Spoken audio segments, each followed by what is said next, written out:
अजनाब के इस यात्रा प्रवाह में आप सभी धर्मात्माओं का स्वागत है। भारत धर्म यात्रा पर उपनिषदों की कहानियां प्रसारित किया जा रहा है। पहला कहानी नचिकेता की कहानी प्रस्तुत है। नचिकेता आख्यान का तीसरा व अंतिम भाग। जमराज नचिकेता पर प्रसन्न हुए। जमराज के परीक्षा में नचिकेता उत्तीर्ण हुए। सभी प्रकार प्रलोभनों पर विजय प्राप्त किए। जमराज को लगा नचिकेता का अंतर्दृष्टि उन्मूलन हुआ है, वो आत्मज्ञान रहस्य जानने का अधिकारी हुआ है। जमराज बोले, हे नचिकेता, आत्मा जन्म मृत्यु रहित, आत्मा कभी उत्पन्न नहीं होता, आत्मा से भी कुछ उत्पन्न नहीं होता, आत्मा अविनाशी, आत्मा शुद्ध, आत्मा चैतन्य स्वरूप, आत्मा अधिकारी, स्वतंत्र एवं निर्गुण, आत्मा अकर्ता, आत्मा सभी घटनाओं का केवल साक्षी मात्र, प्रत्येक का हृदय गुफा में वो विराजमान, आत्मा अचल होकर भी सचल, निष्क्रिय होकर भी सक्रिय, आत्मा ना सुख का अनुभव करता है ना दुख का, आत्मा निराकार होकर भी साकार, आत्मा के साथ एकात्मता का अनुभव से मनुष्य सुख दुख को अतिक्रमण करता है। इस आत्मा को कौन सामक रूप से उपलब्धि करता है? वेद पाठ, ध्यान धारणा, शास्त्र पाठ, श्रवण आदि के द्वारा आत्म तत्व उपलब्धि करना संभव नहीं है। जिसका मन पर वश नहीं है, इंद्रिय सुख से मन नहीं भरा है, कर्म फल का आकांक्षी है, आत्म संयम नहीं है, वो आत्मा को उपलब्धि नहीं कर पाएगा। सभी वर्ण व श्रेणी का मनुष्यों आत्मा के लिए समान है। मृत्यु के निकट सभी पराजित होता है, परंतु मृत्यु भी आत्मा के निकट पराजित।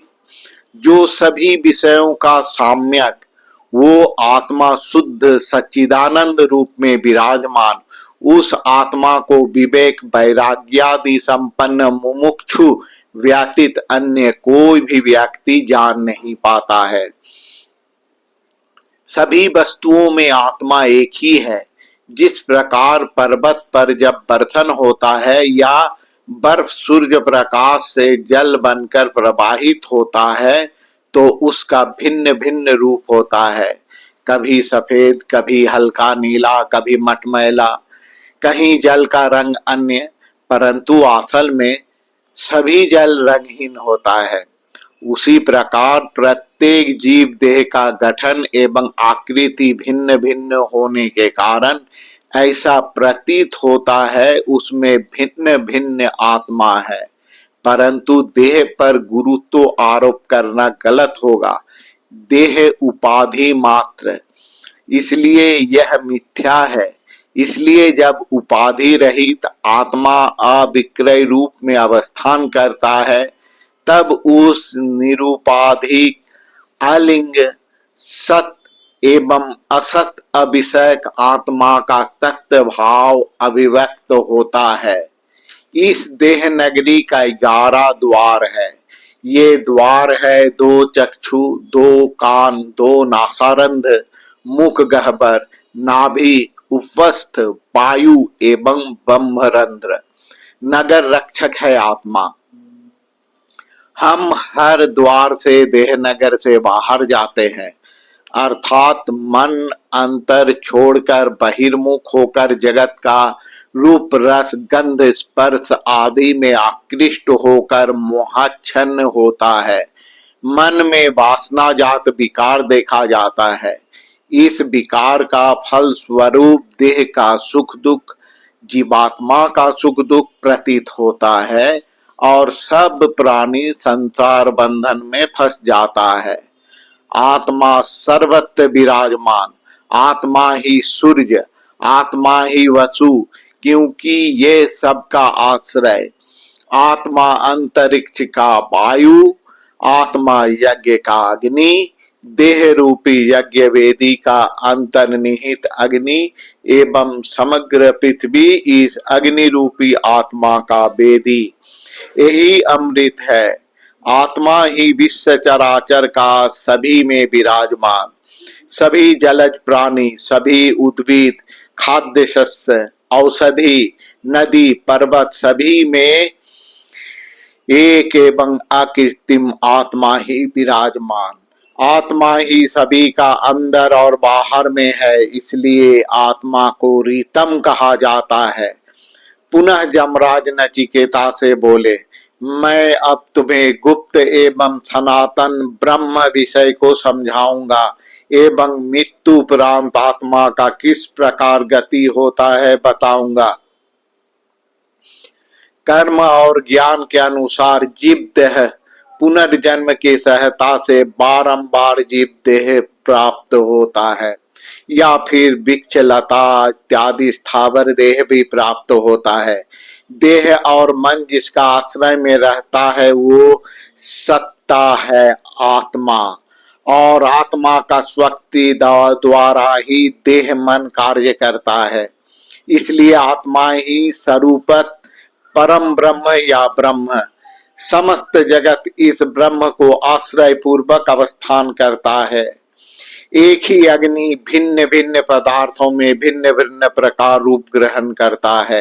एक ही वायु सभी प्राणियों में प्राण वायु के रूप में अवस्थान करता है। आत्मा निराकार होकर भी भिन्न भिन्न देह में भिन्न भिन्न प्रकार का रूप ग्रहण करता है।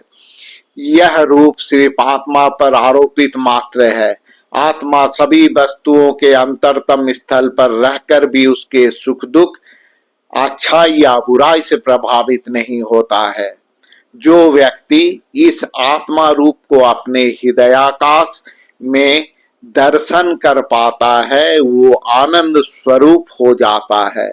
ये जगत मिथ्या है, ये सत्य जीवन में प्रतिष्ठित हो जाता है और वही शाश्वत आनंद का अधिकारी होता है। काम, क्रोध, लोभ, मोह, मद, मात्सर्य, लज्जा, भय, मान, अपमान आदि मन का धर्म है, आत्मा का नहीं।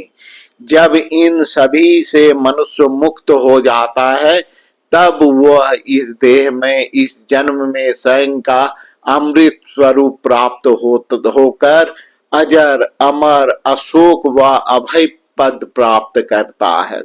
तभी उसका ब्रह्मग्रंथि, विष्णुग्रंथि, रुद्रग्रंथि अर्थात अहं उपलक्षित आत्म चैतन्य के साथ जड़ अविद्या का बंधन रूपी ग्रंथि समूह प्रारुब्ध संचित क्रियामान एवं भविष्य का कर्म समूह नष्ट होता है और मनुष्य चैतन्य स्वरूप आत्म तत्व पर अवस्थान करता है। हे नचिकेता, मैं तुम्हें अमृत स्वरूप आत्म तत्व का उपदेश प्रदान किए, तुम शीघ्र ही स्वयं अमृत स्वरूप में अवस्थान करोगे। तुम्हारा साधन पथ में आध्यात्मिक, अधिभौतिक और अधिदैविक सभी प्रकार प्रतिबंधों को नाश होता है। इस प्रकार यमराज द्वारा दिया गया उपदेश श्रद्धा पूर्वक सुनने के पश्चात नचिकेता यमराज द्वारा वर्णित आत्म विद्या तथा योग साधन का विधि भली भांति समझकर जन्म मृत्यु का बंधन से मुक्त होकर सभी प्रकार विकार शून्य होकर परमेश्वर को प्राप्त किए।